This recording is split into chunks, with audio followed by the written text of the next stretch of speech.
really appreciate the opportunity to be here. I want to first explain to you how a medical doctor ended up on the stage here today. So let me give you a brief history.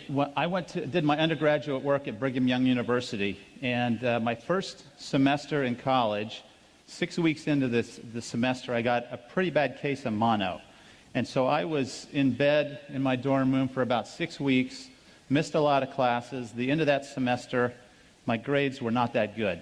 At the end of the first year, I went to the pre-med advisor because I wanted to be a doctor right from the get-go. And the pre-med advisor said, there's mathematically no way that you can get your grades up by the time you graduate to be competitive for medical school. So you need to find something else. Now, that was probably the first major mistake of my life, was let somebody else dictate my belief systems. But I was young and naive, and so I believed this pre-med advisor. And so I decided to study nutrition.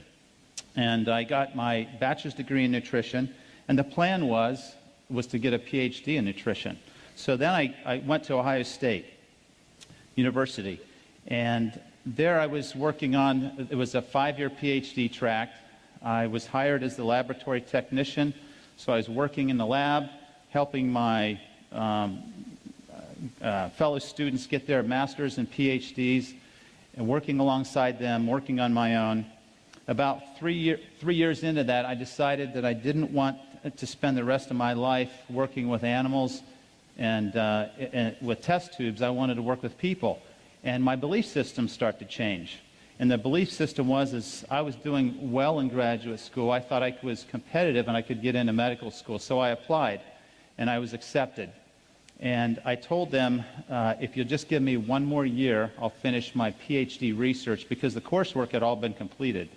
Just give me 1 more year, I'll finish the research. I'll start medical school with a PhD in nutrition. I thought that'd be a great way to start medical school. Well, the research wasn't going well.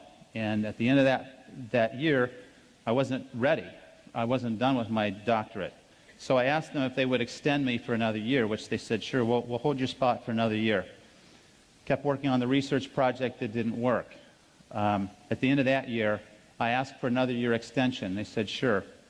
So to make a long story short, the third time I asked them for permission to extend me 1 more year, they said, no, you've got a decision to make, because we're not going to keep holding this spot. You either start in 2 weeks, or we're going to give your spot to somebody else. Now, at this point, I had spent 8 years in graduate school. I had 3 children and a wife. I was starting to accumulate debt, and I was thinking, do I really want to tackle a new career? But that was my passion, and so it was a very difficult decision to walk away from 8 years of graduate research without that diploma. I had completed all the requirements for a master's degree, but again, the coursework was done. I loved nutritional biochemistry. I loved drawing the structures in the electron transport chain and the glycolytic pathway and lipid synthesis. That all made perfect sense to me. But I had to walk away from that. So I went to Ohio State to medical school. Ohio State is one of the top 10 medical schools for primary care, and I wanted to be a family doctor. So I was very fortunate to go to a good school. I was trained, like allopathic physicians, to diagnose disease and treat it with medications and surgery. So when I got my medical degree, I then completed a 3-year residency at Grant Medical Center in Columbus, and that was one of the best training facilities, in my opinion, for family practice in the country. I've delivered over 80 babies, done 70 or more circumcisions. I've taken care of critical care patients in intensive care units. I've run codes in the hospital. I felt very well trained and equipped to go out and start a family practice. So I started, now if you add this up, this is 5 years of undergraduate, 8 years of graduate, 4 years of medical school, 3 years of residency. That's 20 years after high school. And intermixed in there, I did a 2-year missionary service to Austria. So I was 40 years old before I started my career.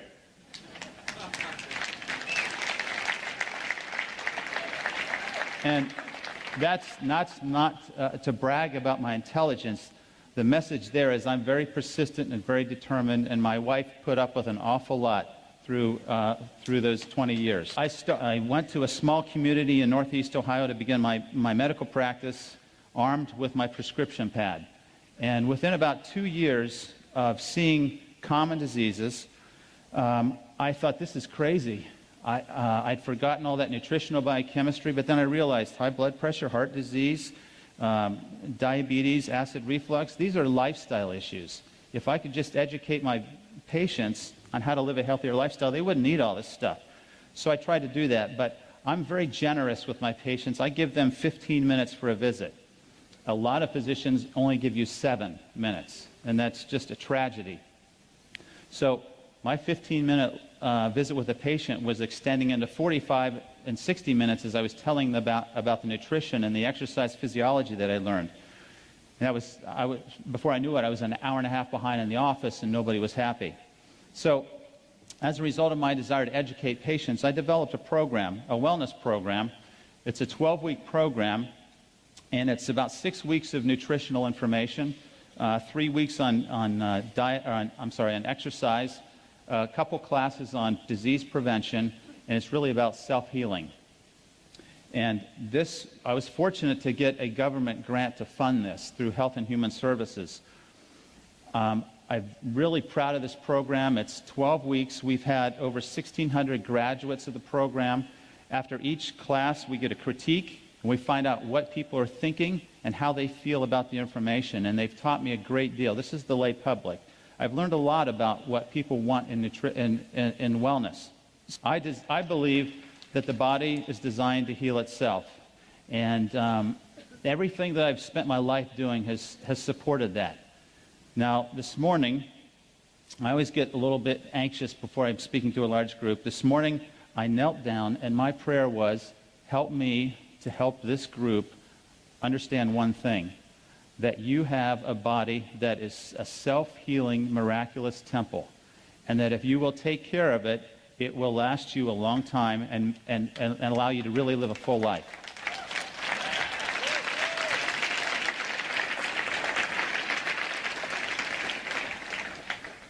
So this is what I see on a daily basis. And when I look at these things, I get so frustrated because my colleagues have a pill for every one of these. And I've stepped out of that circle, and now I find myself pretty alone in the allopathic world. I struggle with that, but I can't go back to that because that's not healing, that's disease management.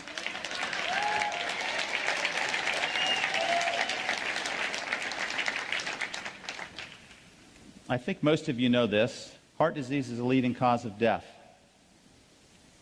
Cancer is number 2. You would have probably guessed one of those 2 to begin with. What do you think is the 3rd leading cause of death? Allopathic medicine. Well, right on. We are dangerous people. You need to stay away from hospitals and stay away from allopathic physicians. Now, I don't want to be too critical of my colleagues because they've invested a lot of time. They do save lives, but I think we've been misled, and I think it's the pharmaceutical industry that has misled us. Okay, so there's the leading causes of death. Now, if you look at how doctors and the healthcare system kills us, this is how it breaks down. Now, this is old data. This is 9 years old, most of these studies. And I can tell you that we've gone to a lot of measures to reduce these numbers. But the one number that we haven't really impacted is the adverse effects from drugs. I think as I'm in the hospital taking care of patients, and I will admit someone from a nursing home who's sick, the nurses will hear me say it 3 or 4 times a week. It's a thought that comes out. What are we doing to these people? Because they're on 20, 25 medications. You take them off the medicines, they start to wake up. You measure their nutritional status, and you find they're very deficient. And so we have completely missed the mark in allopathic medicine. Let me show you how we're trained and what we do as a result of our training. We prescribe 20 billion drugs a year. The average number of drugs per visit is 2. 71% of office visits end up in a prescription, and the most frequently prescribed class is antidepressants. Now, you heard Dr. Allen talk about depression and brain chemistry. It's my opinion that about 10% of people who have anxiety and depression have a condition that medication has a role for. Most of the time, a healthy, balanced lifestyle will correct these problems. And in that lifestyle, of course, is the water. When I came across this slide, I was really upset. This is what the pharmaceutical industry is doing to all of us and to allopathic medicine. These are the big sales winners. Now, this is old data. It probably hasn't changed too much, but look at the profit margins that are made on these drugs. And I've highlighted in yellow drugs that are used to manage diseases and not cure them. These diseases, high cholesterol, acid reflux, depression, anxiety, high blood pressure, are for the most part diseases that a healthy lifestyle would reverse. And here we are giving them a pill for every condition. It's completely wrong. If you look at the expenditures, per capita healthcare expenditures in the U.S. compared to selected countries in 2006, you can see that we spend on average $6,500 a year per person on healthcare. In 1960, 5% of the gross domestic product was spent on healthcare. In 2007, it was 17%. 2017, it's predicted to be 20% of the gross domestic product on healthcare. So if we're spending that much money, are we getting healthier? Absolutely not. We are number one in responsiveness. We have the best EMS services in the world. We know we spend more money than anybody else. We rank number 37 in performance, number 72 in health, compared to 191 countries from the World Health Organization study. There's a problem here. This is terrible. We have to impact health in a positive way, or it will destroy our economy and destroy our health and our future. Now, I'm going to give you 3 hours of lecture in one slide. In 1900, we had the Industrial Revolution. And what happened was we were trying to feed people who were moving into cities away from the farm and the rural areas. So in order to do that, we had to find a way to preserve and prolong the shelf life of foods. So we developed some technology to be able to change the food to do that. And once we developed that technology, and the first one we did was the enrichment process, where we took the germ out of the whole grains. What happened was by the 1940s, we had nutritional deficiencies. So rather than add all of those back, we added 4 of them back. And that's what you see when you read a label that says enriched bread. It's enriched with 4 of these that are deficient and not all the other ones. But this was an act of Congress. By the 1950s, we were heavily promoting animal products, meat and milk. By the 1960s, we had the growth of fast food chains and diet pills. So our mindset's starting to shift. Give me a quick fix. By the 1970s, the food pyramid was designed to educate America that fats were bad and that we had to get them out of the diet.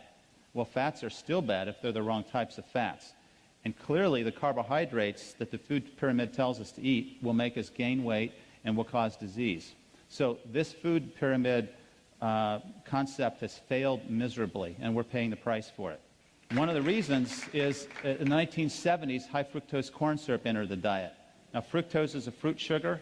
That's okay. We should have 3 or 4 servings of fruit a day. 2 to 3, no more. High fructose corn syrup is unnatural. It's a syrup with too much fructose. It stimulates the feeding center in the brain. This is the primary cause for obesity in the United States. And if you look at the obesity graphs, you'll see that they just accelerate almost exponentially starting in the 1970s when high fructose entered the diet. The other problem is trans and hydrogenated fats. These are not found anywhere in nature. The only place you will find a trans fat is in one of the stomachs of ruminating animals. No other plant, microbe, species, nowhere else in nature do you find trans fats. And yet it's in everything we eat because it prolongs the shelf life of the foods. This is a leading cause for many cancers, diabetes, many chronic conditions. A real problem. But what's happened is food technology has forced us to change the food supply, and in my opinion, in my world at least, belief system, God has created these beautiful foods for us to eat, and we're trying to improve on what's already there, and we're failing.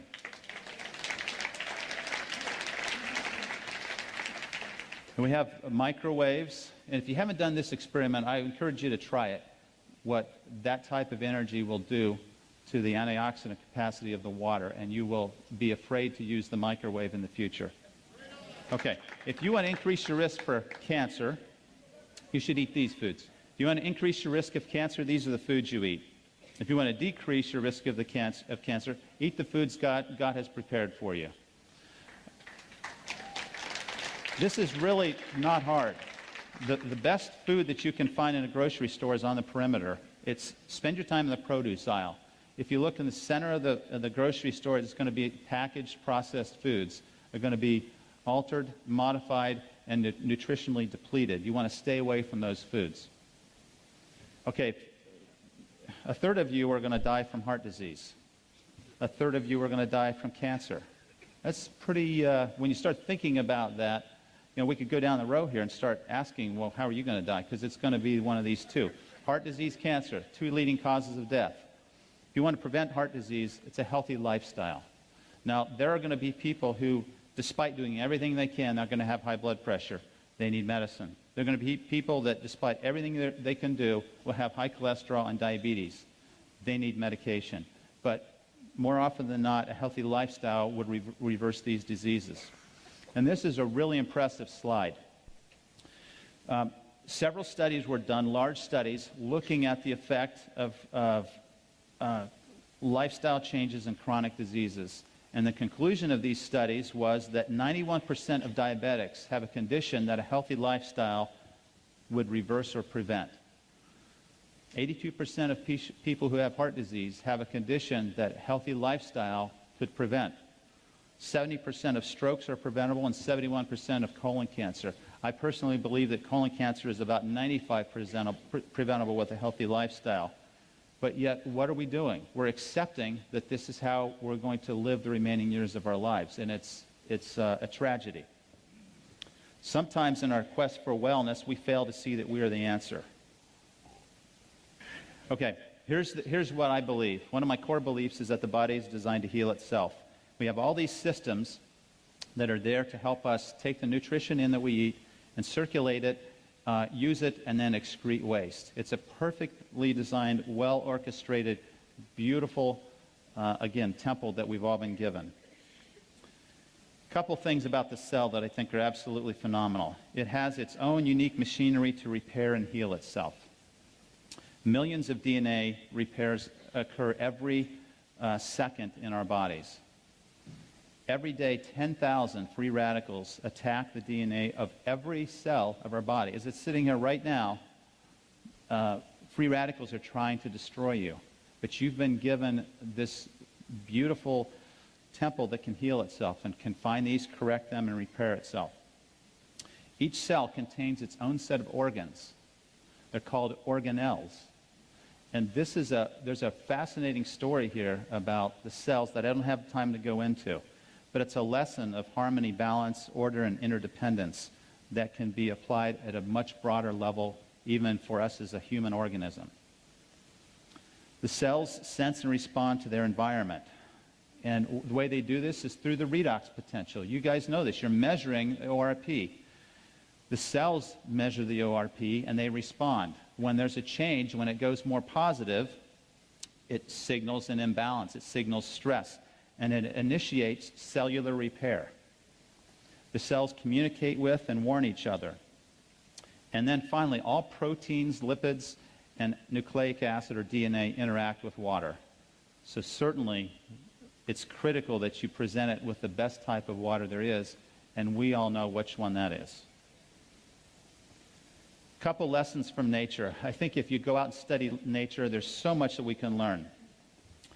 Stress and recovery is one of the lessons that nature can tell us about. We're designed to adapt to short-term stress, not chronic.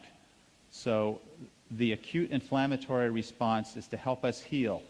Chronic inflammation causes degeneration, aging, and diseases. We want to stay away from chronic stress. And then examples of this lesson of stress and recovery is is the Earth. I look at the Earth as a living organism. And what does it do? It revolves, it has a rest period, and it has an active period. It's very predictable. There's a day and a night. We need to learn from that lesson. We need to get enough sleep. We need to exert ourselves in the daytime and recover in the evening. Then you have, as the Earth rotates around the sun, a full rotation is a year. We have summer and winter, and there's messages there on rest and recovery. Just as important as the exercise training protocol is the recovery protocol, and knowing how much recovery time you need and how to do that is absolutely crucial. So the question is, what type of stress and recovery are we doing now helping us have healing?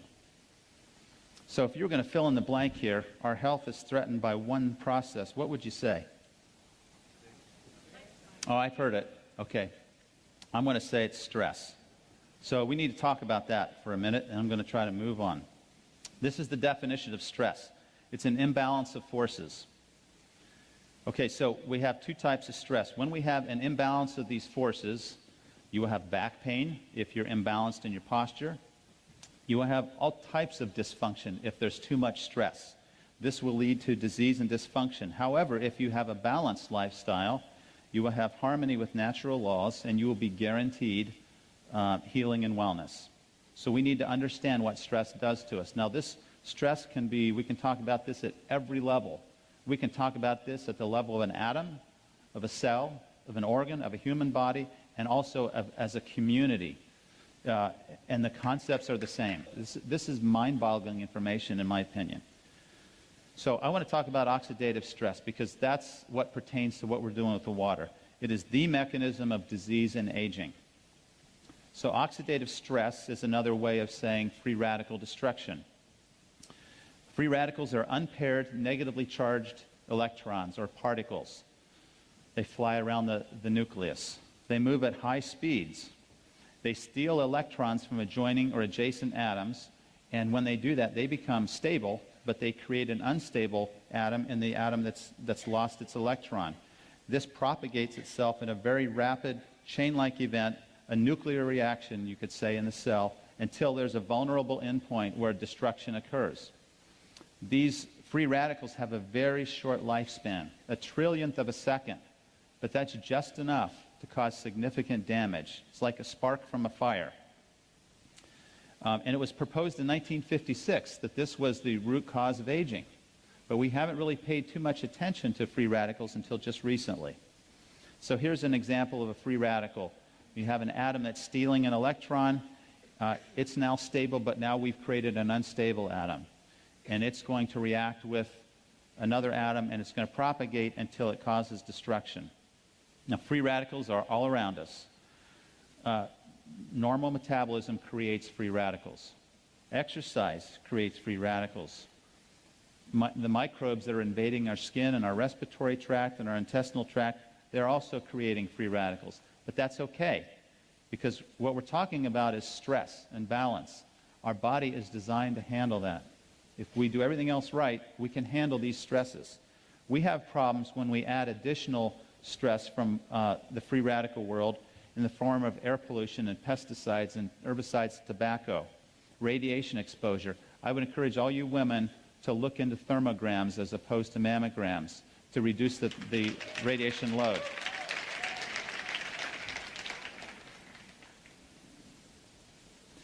Drugs, alcohol, and medication.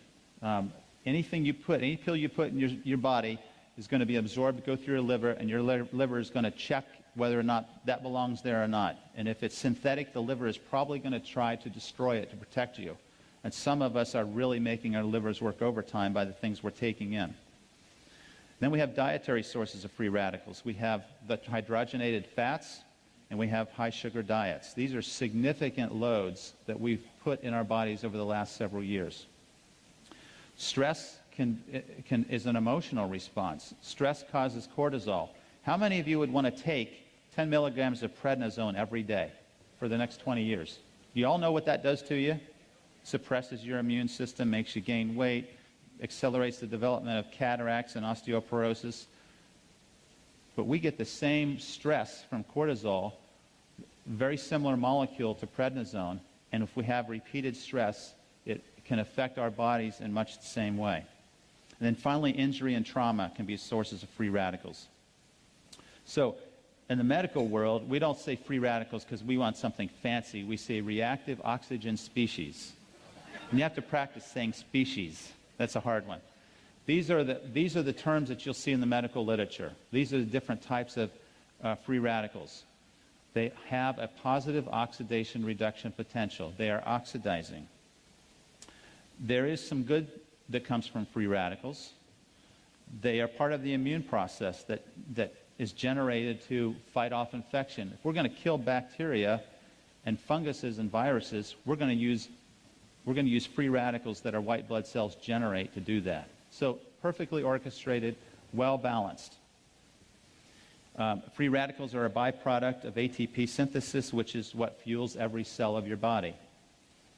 However, when we start putting the wrong things into our body orally, or we breathe the wrong types of things into our lungs, we have free radical exposures that can be very significant. One puff of a cigarette contains how many free radicals? Anybody want to guess? 100? A trillion? Well, I had to practice saying this. This is 100 million billion free radicals in one puff of cigarette. So how many of you want to take a puff of a cigarette now?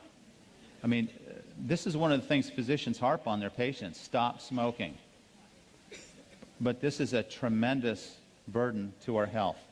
All right, here's a really important point. So we have a free radical here on the right lower part of the slide.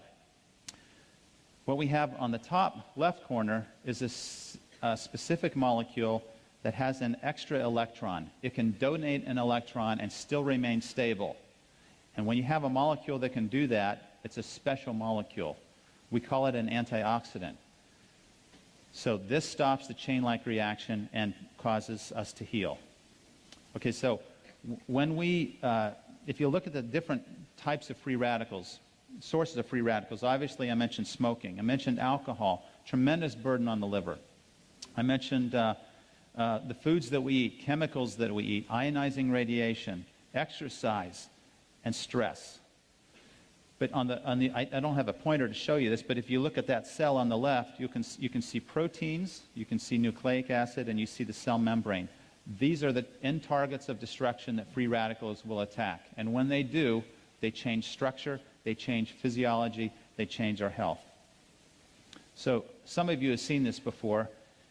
We have a 24-year-old who is aged twice as fast as he should because of free radical exposure. When you meet somebody that says, yeah, I just had a birthday, I'm 54, and they look like this, automatically you're thinking, wow, why do they look so old? What did they do? What's happened? And the things that will come to your mind are, there's a smoker, there's an alcoholic, there's somebody that's a sunbather, there's somebody that's had a lot of stress in their life. And guess what all those represent? Free radical burdens over a lifetime. We really need to think about this. Now, I feel like I can explain a lot of the things that I've seen in my patients who have started drinking this water. I haven't seen any studies on many of these, but this makes sense to me. Collagen is a protein. When you damage collagen, the protein is inefficient, and now you lose elasticity in your skin, and guess what you get? You get wrinkles.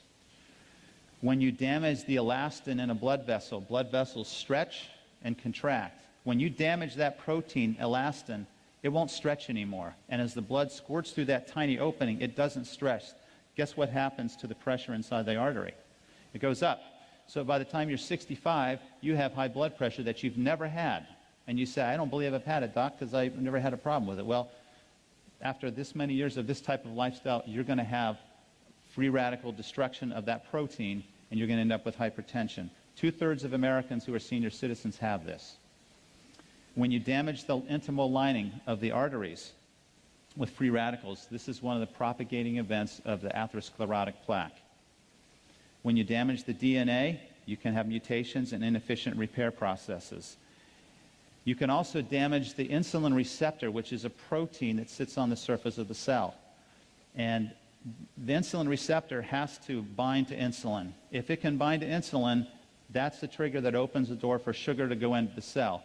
If that protein is oxidized, it will change its conformation and be dysfunctional. Now it can't recognize insulin, and the sugar doesn't go in the cell. We have insulin resistance. So guess what happens when you take antioxidants and, probably more importantly, use an antioxidant-rich water? Guess what can happen to diabetics who drink this faithfully? Their sugar improves, and I've seen that. Okay, so here's nature's prescription against free radical damage. We need to start with natural foods, raw foods. We need to be chewing as much as we can to activate the enzymes to start the digestive process early. All right, cellular antioxidants. This is the cool part for me, because this is all built in. We all have this when we're born. The cell membranes protect themselves with antioxidants, particularly vitamin E and beta-carotene. Outside the cell, our cells are protected in the blood system in particular with vitamin C and glutathione. These are antioxidants that protect the blood and the extracellular matrix.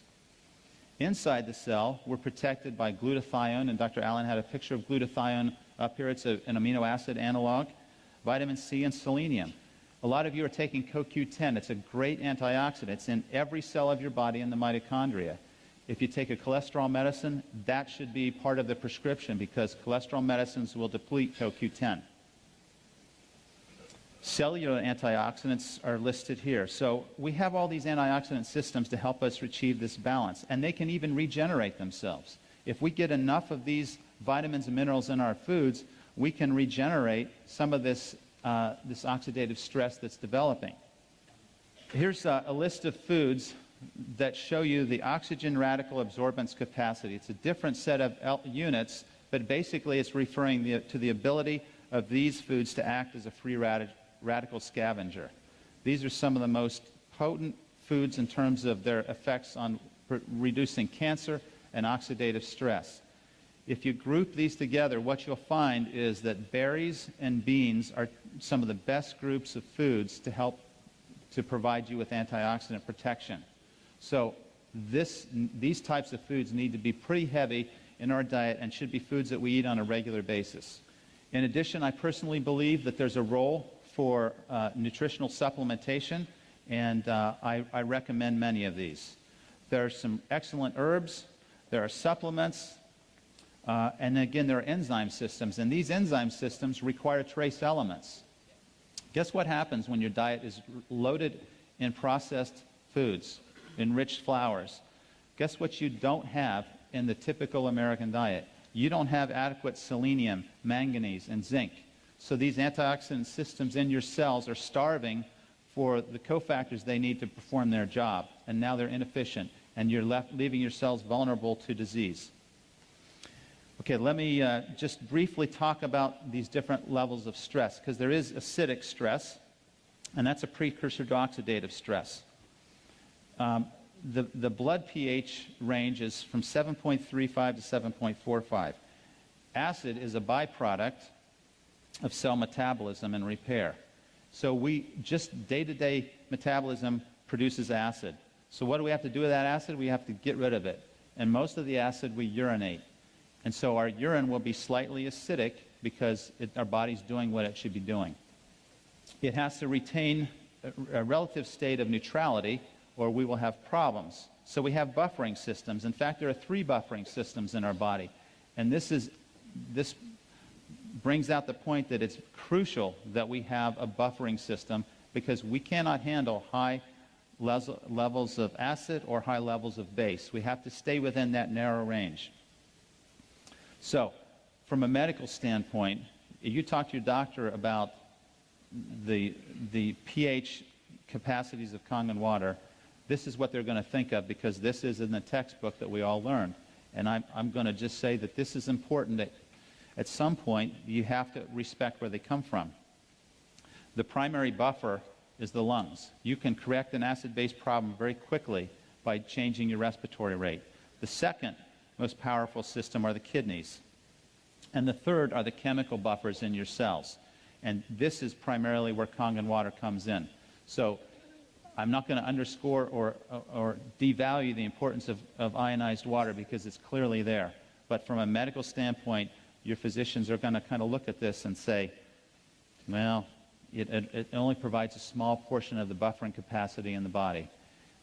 But we all know better. There's research that supports that the pH ranges that we get in the water can affect our pH, our blood pH in a very positive way.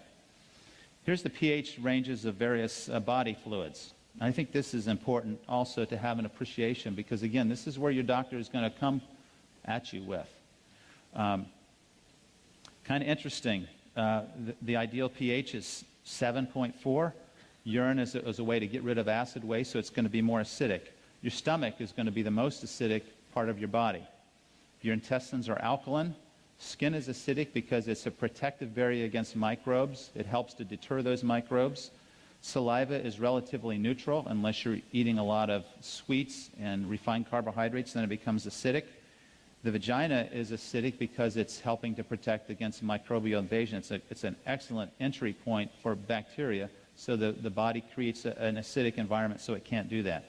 I have to tell you that one of the biggest problems in medicine that I see is that we are trying to change the pH of the stomach with drugs like, we call them proton pump inhibitors, Prilosec, Nexium. I guess I shouldn't say these, but Tums. You've heard of all these things.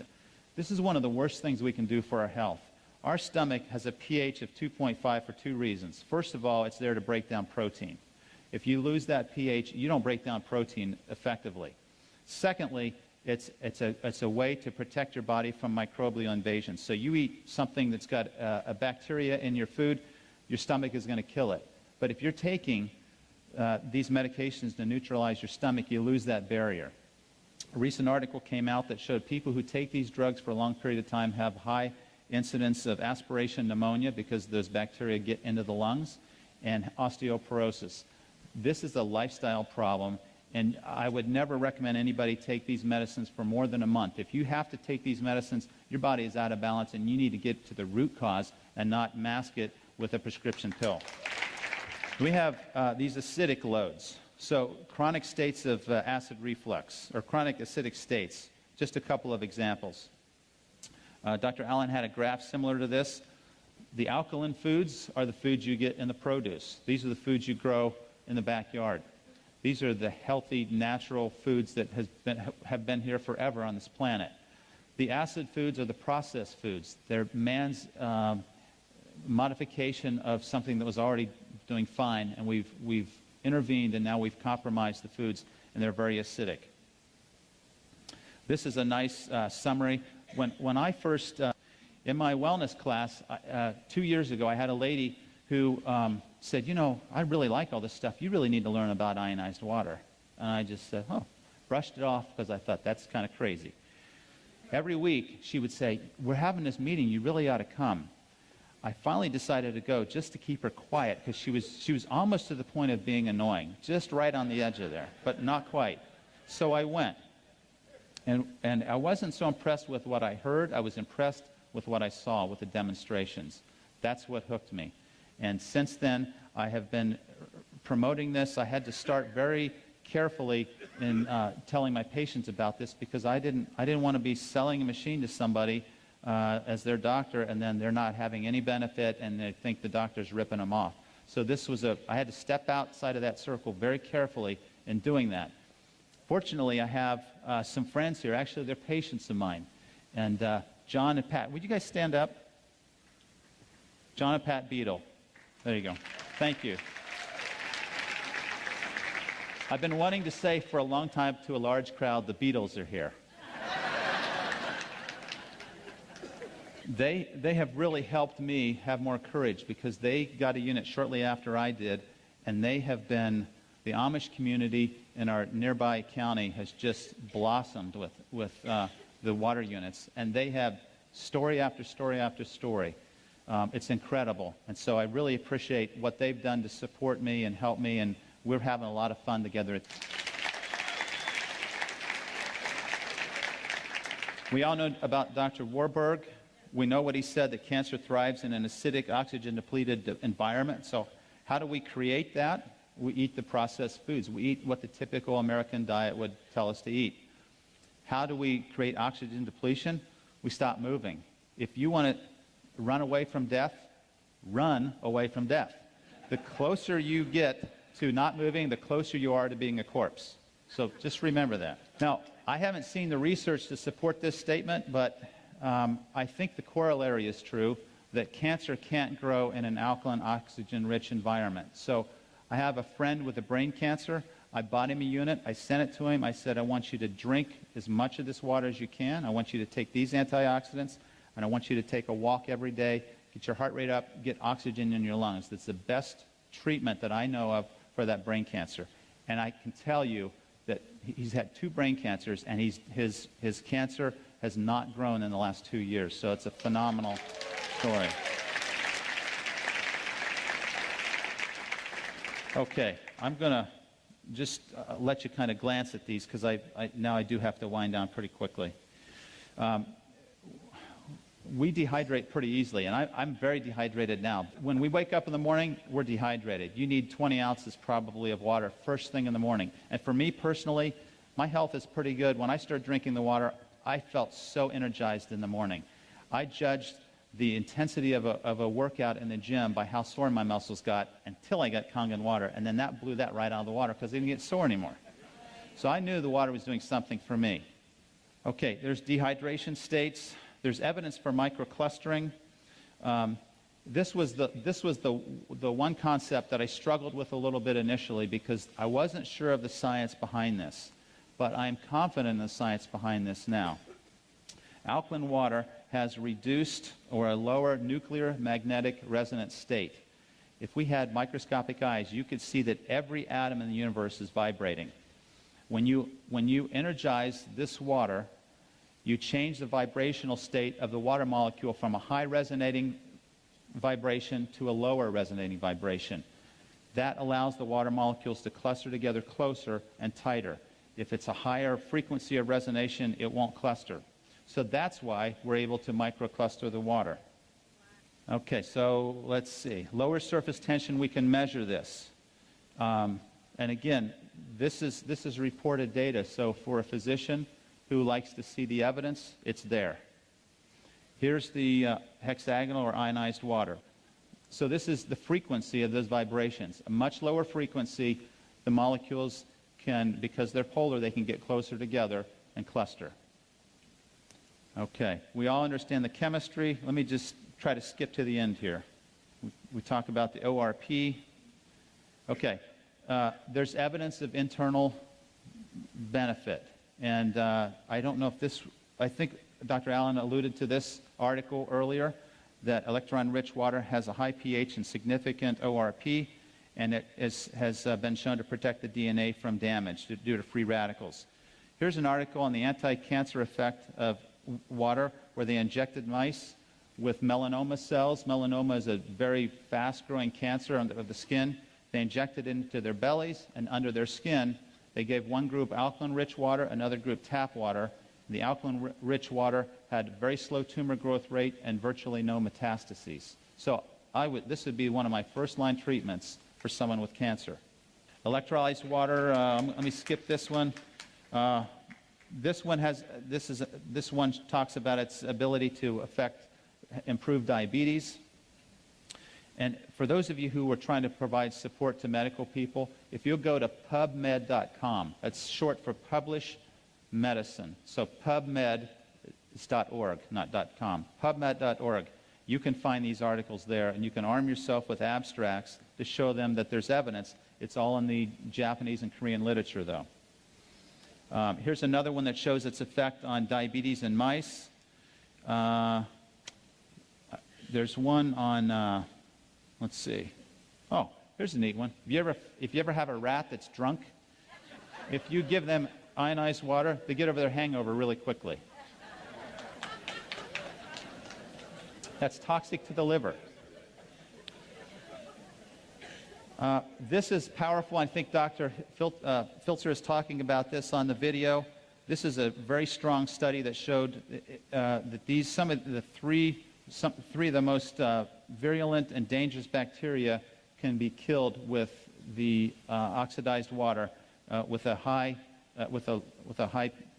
acid content. In other words, low pH. So if the pH is 2.5, it has to be below 2.6, or it doesn't have this bactericidal or bacteria-killing effect on the cells. But if they're exposed to this acid load, and remember, this is an oxidized water. If you measure the ORP in the acid, it's going to be very oxidizing. Okay. All right. Here's some questions. What happens to alkaline water in the gut? It absorbs right into the gut. It doesn't neutralize the acid. It absorbs right in the gut, just like alcohol does. It goes right through the stomach wall. So nothing happens. I had a doctor, a very smart doctor that I respect, said, I'll just take baking soda. And I thought, you're going to miss all the other effects because it's not going to go anywhere. It's not going to get into your cells, and it's not going to have the oxidation reduction potential. I don't recommend drinking water with meals, at least the alkaline water, because you want your stomach to be acidic. If you're going to drink water, drink 7.0. But I think it was Wade or somebody said drink water before you eat 20 minutes before. That's perfect because you'll hydrate yourself and you won't need to eat as much because it says 0. All right. Let's see. How long will it take to notice the benefits of ionized water?